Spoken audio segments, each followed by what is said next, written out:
तू ही हमर धड़कन, तोरे में बसल छे लोग जान, हमर जान। तू ही हमर दिल छलही, तू ही हमर धड़कन, तोरे में बसल छे लोग जान।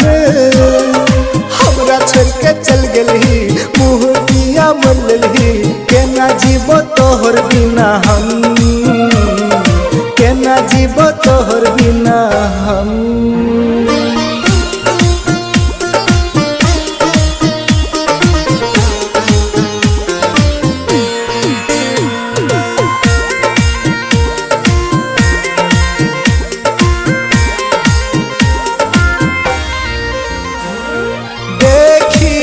हमर ई दुनिया तोहर बिना लागे छो सुनसान, की कमी भेलो प्यार में, हमरा छोड़ के चल गेली गे जान।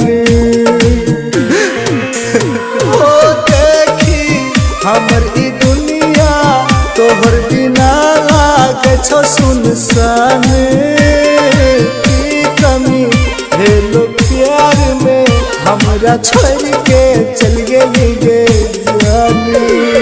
जे जे कहली से दलियो, जे जे ललही से दलियो, तीरे ला अखुन तो छै उधार। हमरा छोड़ के चल गेलही, मुँह दिया मललही, केना जीवो तोहर बिना हम, केना जीवो तोहर बिना हम।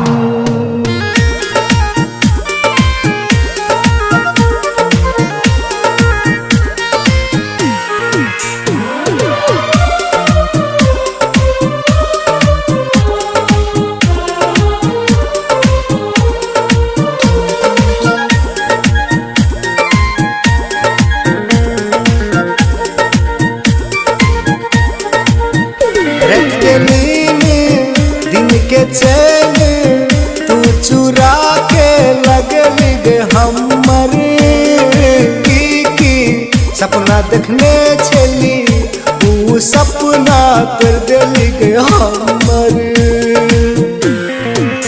प्यार से खेल तुझे खेलल ही, दिल में जखम तू दा दिलही, हमर घाव के नसुर बना के तू खुश भेलही। तू ही हमर जान छेली, तू ही हमर धड़कन, तोरे में बसल छे लोग जान। हमरा छोड़ के चल गेलही, मुँह किया मरलही, केना जीवो तोरा बिन जान, हे केना जीवो तोरा बिन जान।